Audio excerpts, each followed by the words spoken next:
In this lecture we'll see the another special contract, that is the contract of pledge. Now pledge is basically a special kind of bailment. इसे एक तरह से bailment भी बोला जाता है. pledge और pawn भी word use किया जाता है for the contract of pledge. Now in this contract also there is a delivery of goods by one person called the pawner to another person called the pawnee as a security for a loan, and इसलिए इसे हम transaction of pledge बोलते हैं. तो हम बोलते हैं कि गिरवी रखा है, सोना गिरवी रखा है या दुसरी कोई वैल्युएबल सिक्युरिटी गिरवी रखी है. मराठीमध्ये याला म्हणतात गहाण ठेवलं. तो ये गिरवी रखना is nothing but the contract of pledge. Now section 172 है अंडर इंडियन कॉन्ट्रैक्ट एक्ट, जो बोलता है the bailment of goods as security for payment of a debt or performance of a promise is called pledge. Now जो bailor होता है in this case is known as a or called as a pawner and the bailee is known as a pawnee. And so in this transactions, when we see the essential feature of this pledge, first thing we have to understand that the delivery of goods is to provide as a security for a loan or for the fulfillment of an obligation. Goods में जो property है वो property हमेशा पॉनर के हाथ में ही रहती है. उसका जो पोजेशन है वो पोजेशन सिर्फ पॉनी के हाथ में चला जाता है. Now in this transaction of pledge we are taking into consideration only movable property. So in the contract of pledge the subject matter is always the movable property to whom we are delivering in the hands of that pawnee. Now the nature of delivery can be actual or constructive also. So constructive delivery in the contract of bailment I think we discuss, जो physical नहीं होती है, actual नहीं होती है, लेकिन delivery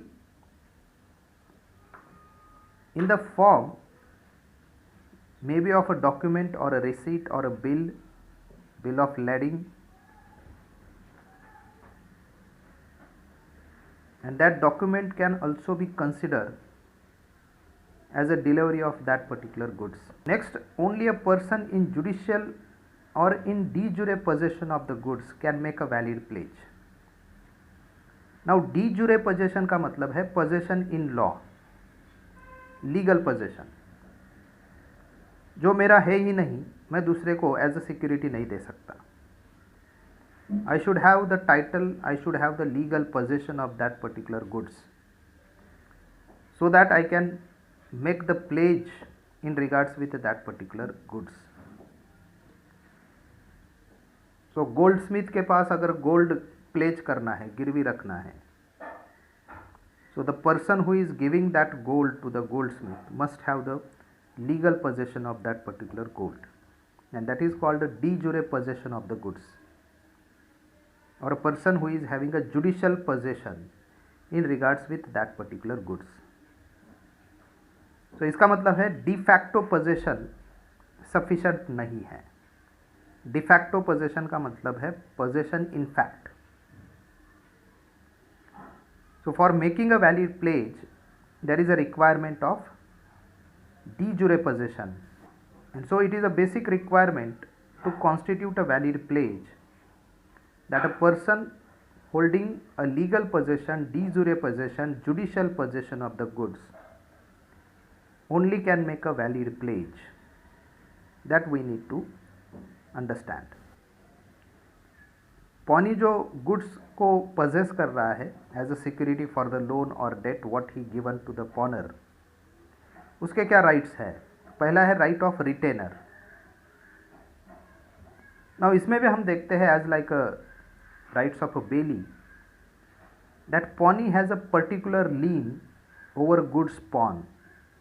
now अभी लीन आपको मालूम है लीन क्या है, आई होप लास्ट लेक्चर में थोड़ा आपको क्लियर हुआ होगा, और उसमें हमने दो चीज़ें देखी, पर्टिकुलर लीन और जनरल लीन। सो पर्टिकुलर लीन जो है वो उसी गुड्स के ऊपर हम अपना कंट्रोल क्रिएट करते हैं जिसके बारे में वो ट्रांजैक्शन हुआ है। सो जो गुड्स प्लेज में दिए हैं उसको ही मैं रिटेन करके रखता हूँ, उसके ऊपर चार्ज क्रिएट करता हूँ, उसके ऊपर कंट्रोल क्रिएट करता हूँ। That is pawnee's particular lien over the goods. General lien क्या होता है? For the general balance of account. जैसे एक चीज पहले ही पॉनी के हाथ में है as a security and he is exercising the right over that particular goods. बाद में और एक डेट जो है वो पॉनर लेता है एंड दूसरा एक गुड्स एज अ सिक्योरिटी वहां पे पॉनी के पास छोड़ता है। तो सब्सिक्वेंटली जो डेट वहां पे पॉनर ने लिए है उसके रिपेमेंट के लिए भी पॉनी जो है for the general balance of account, जो दो गुड्स उसके पास है दोनों के ऊपर अपना कंट्रोल क्रिएट कर सकता है, चार्ज क्रिएट कर सकता है। In that sense we are understanding the concept of general lien. So particular lien can be exercised on the very goods involved in that particular transaction। जो उस ट्रांजैक्शन में involve है, it may be a bailment or it may be the pledge, उसी goods के ऊपर अपना right to retain जो है वो एक्सरसाइज करना, that is the particular lean. Pony जो है ये पर्टिकुलर लीन का राइट जो है, जो प्लेज में गुड्स एज अ सिक्योरिटी उसके पास आए हैं उन गुड्स के ऊपर एक्सरसाइज कर सकता है। अब ये किस लिए कर सकता है? तो पहला, for the payment of the date.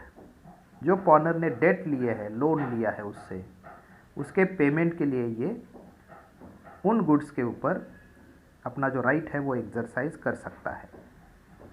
Second, for the performance of the promise. जो उसने प्रॉमिस किया था, जिसको उसने परफॉर्म करना चाहिए लेकिन वो परफॉर्म नहीं कर रहा है, for seeking the performance of that particular पॉनर, pony can exercise the particular lien over that particular goods. For the interest on the debt, so in the transaction of pledge there may be a stipulation that a particular interest I will charge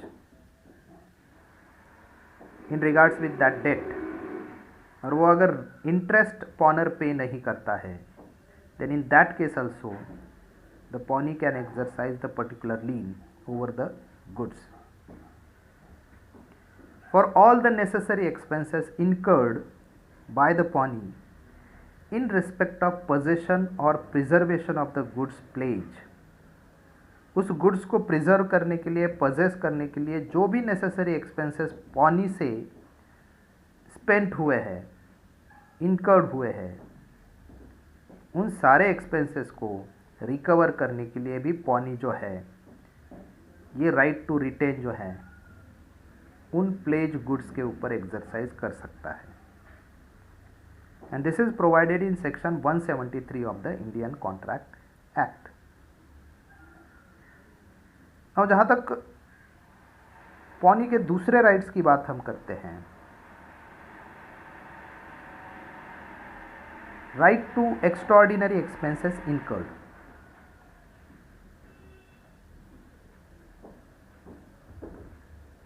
Now pawnee is entitled to receive from the pawner extraordinary expenses incurred by him for the preservation of the goods pledge. Now right where pawner make default, but naturally जहाँ पे pawner default करता है in the payment of debt or in the performance of the stipulated time of the promise, pawnee has two rights. Pawnee को दो rights मिलते हैं। पहला, he may either file a suit for the recovery of the debt or for the performance of promise, and he can retain the goods pledge as a collateral security. But naturally अगर पैसे नहीं दे रहा है पॉनर, तो pony क्या करता है या क्या कर सकता है? सूट फाइल कर सकता है रिकवरी के लिए, एंड जो गुड्स जो उसने सिक्योरिटी के तौर पे दिए हैं उसको रिटेन कर सकता है एज अ कोलैटरल सिक्योरिटी। दूसरा right in the default of pawnor जो पॉनी को होता है, to sell the things pledge after giving a pawnor reasonable notice of the sale. Pawnor को रीजनेबल नोटिस सेल की देके पॉनी क्या कर सकता है, जो प्लेज गुड्स है उसको सेल भी कर सकता है। अब ये सेल करके जो भी प्रोसीड आते हैं, पैसा जो भी आता है, वो जो डेट का अमाउंट जो ड्यू है पॉनर के खिलाफ, उससे अगर कम है ये sale proceed, then pawner is still liable to pay the balance whatever remain in regards with that particular date.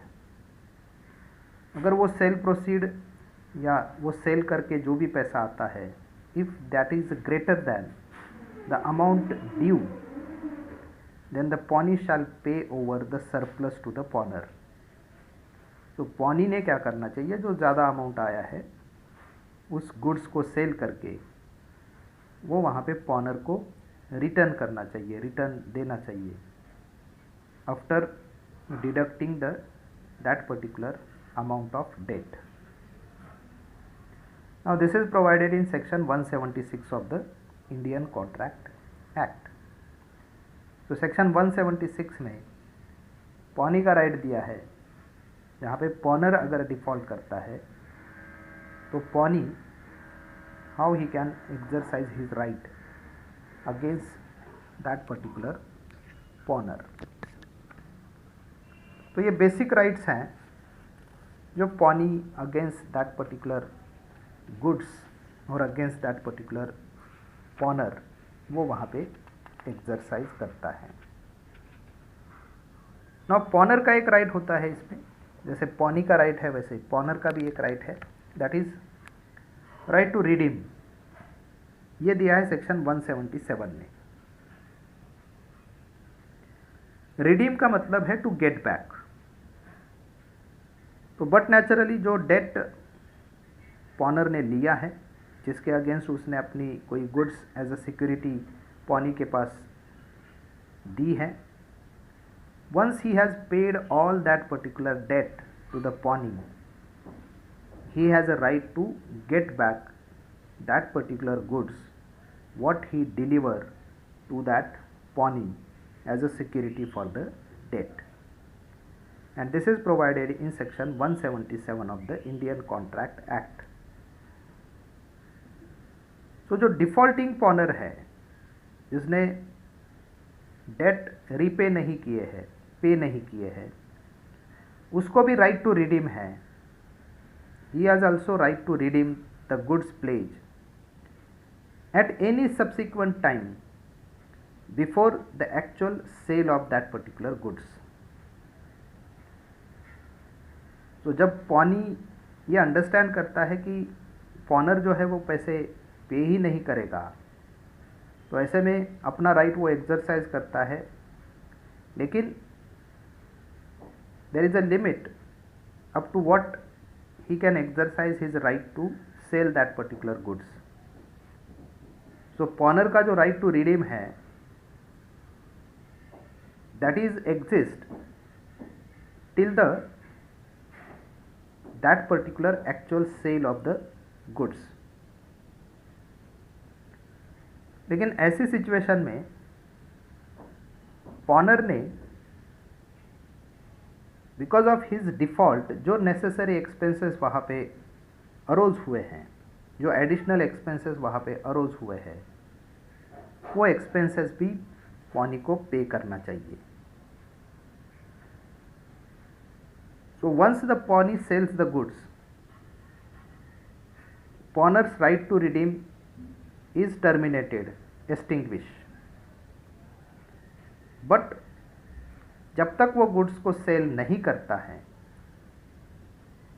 till that time pawner is always entitled to redeem the goods on payment of debt and additional expenses if at all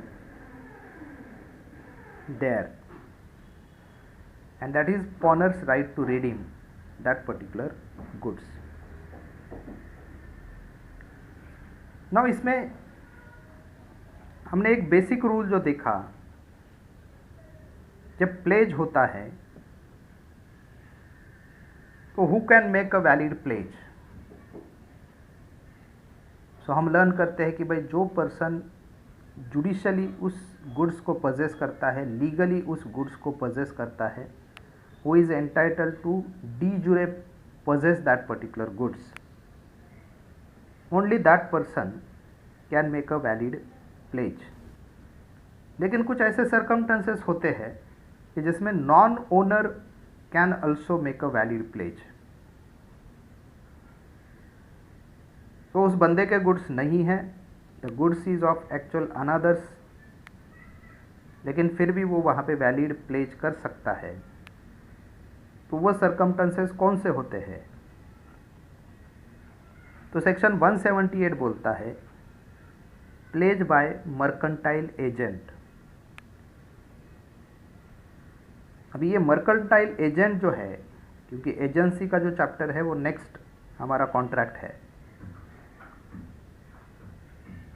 so when a pledge made by a mercantile agent, that pledge can be treated as a valid. Now इसमें जो प्लेजी है, that pledgee can gets a good title to the goods if the agent pledging the goods or documents is a mercantile agent.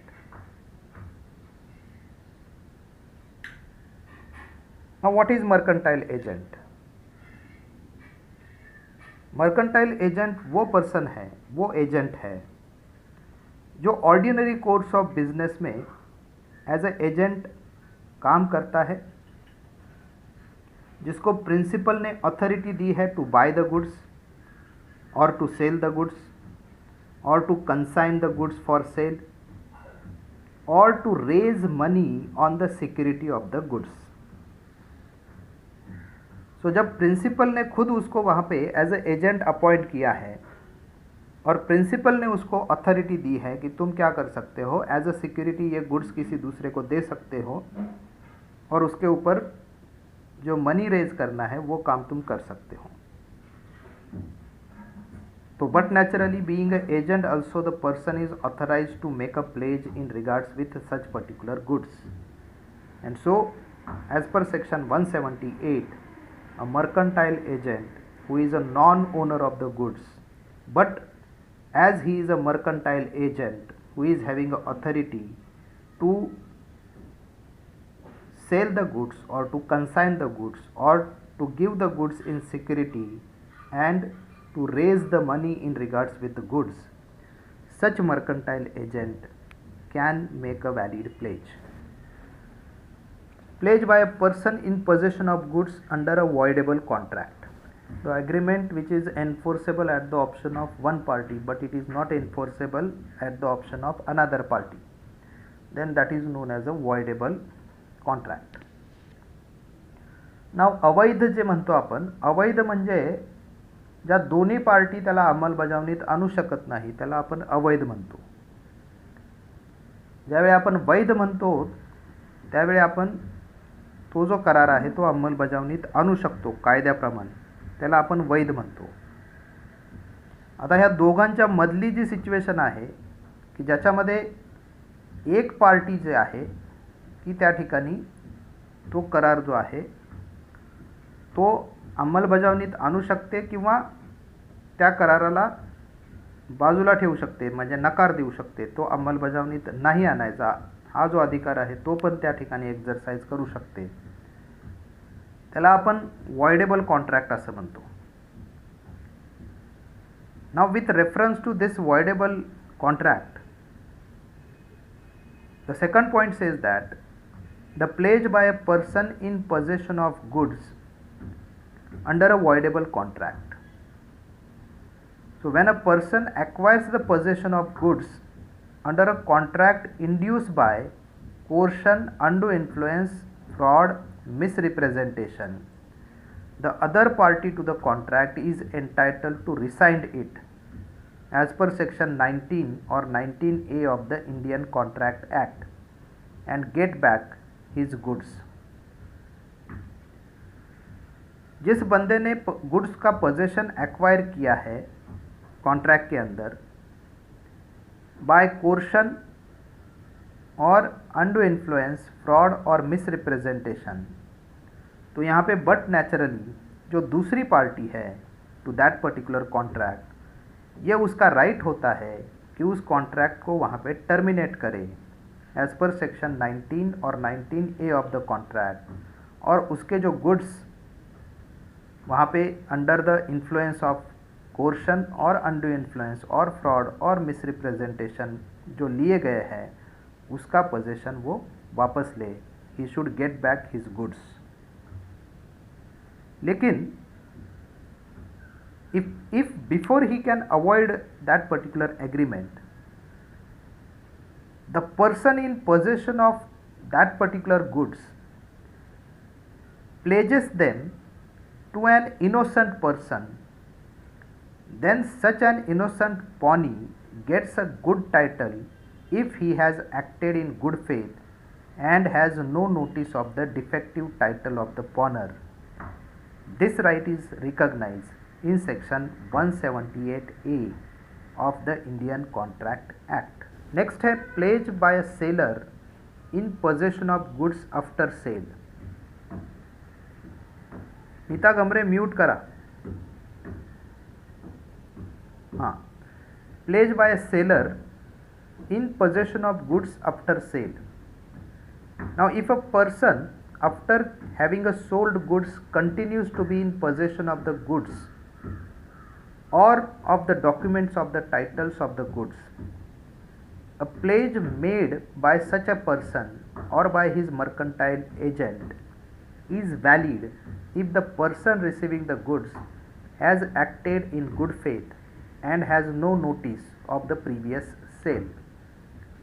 तो जहाँ तक कोई ऐसा बंदा जो गुड्स को पहले ही उसने सेल किया है लेकिन अभी तक गुड्स उसके ही पोजेशन में हैं, ट्रांजैक्शन ऑलरेडी हुआ है, किसी बंदे को उसने वो गुड्स सेल किया है, मान लो टीवी है, फ्रिज है, रेफ्रिजरेटर, कोई भी है मूवेबल आर्टिकल, तो उसको पहले उसने सेल कर दिया है, लेकिन अभी तक उसका जो पोजेशन है वो परचेसर ने लिया नहीं है. That goods is still in the possession of that particular seller. तो ऐसे में अगर उस गुड्स को वो बंदा प्लेज कर देता है एज अ सिक्योरिटी, किसी तीसरे बंदे को वहाँ पे दे देता है, अभी जो पर्सन इस गुड्स को as a pledge, as a security receive करता है, वो अगर गुड फेथ में वहाँ पे एक्ट कर रहा है एंड उसको अगर प्रीवियस सेल उसकी कोई नोटिस ही नहीं है, तो ऐसे में ये ट्रांजैक्शन भी वैलिड प्लेज माना जाएगा. So pledge by the seller in possession of the goods after sale will have the same effect as if the seller was expressly authorized by the owner of the goods to make the pledge. Next है pledge by a buyer in possession of goods before sale. तो ये दोनों exactly ये situation जो है वो एक दूसरे को कॉन्ट्राडिक्ट करते हैं. अब इसमें बायर है जो गुड्स के पोजेशन में है, जिसके पास गुड्स है, लेकिन अभी तक सेल का ट्रांजैक्शन नहीं हुआ है कंप्लीट। तो if a person agrees to buy goods and obtain with the consent of the seller possession of the goods or of the document of the title of the goods, the pledge made by such person or by his mercantile agent is valid if the person receiving the goods has acted in good faith and he has no notice of any lien or other right of the seller in respect of such particular goods। तो यहाँ पे buyer goods अपने possession में रखता है, जबकि उसका जो ट्रांजैक्शन है परचेसिंग का वो कंप्लीट नहीं हुआ है। इसका मतलब है उस गुड्स के ऊपर अभी भी सेलर का राइट है, क्योंकि buyer may not have the given the that particular consideration in regards with that goods, लेकिन उसने ये कंसेंट वहाँ पे लिया है to possess that goods from the seller, and once he possess that goods, अगर उसने उस गुड्स को प्लेज में दे दिया और जिस बंदे ने एज अ प्लेज उस गुड्स को लिया, एज अ सिक्योरिटी उस गुड्स को लिया, वो अगर गुड फेथ में एक्ट करता है और उसको अगर नोटिस नहीं है in regards with any rights of the seller in that goods, then वो जो प्लेज का ट्रांजैक्शन हुआ है उसको हम वैलिड ट्रांजैक्शन मानते हैं। तो ये कुछ सर्कमस्टेंसेस है जिसमें non owner also can make a valid pledge. जिसके पास उस गुड्स का टाइटल नहीं है, डी जुरे पोजेशन में वो नहीं है गुड्स के, फिर भी वो गुड्स को वो वैलिडली प्लेज में दे सकते हैं, उसको हम वैलिड रिकॉग्नाइज करते हैं। तो pledge by mercantile agent, pledge by a person in possession of goods under a voidable contract, pledged by a seller in possession of goods after sale, pledged by a buyer in possession of goods before sale। ये जो circumstances है, though there is a no title of the goods, but still the person if pledged that goods to the pawnee and pawnee acted in good faith without notice of that particular transaction what earlier taken place, such pledge can be recognized as a valid under the Indian Contract Act। तो यहाँ पे हम ये pledge जो है, contract of pledge, ये यहाँ पे एंड करते हैं। आई होप ये आपको अंडरस्टैंड हुआ होगा। So shall we stop here with this. Next lecture agency का होगा।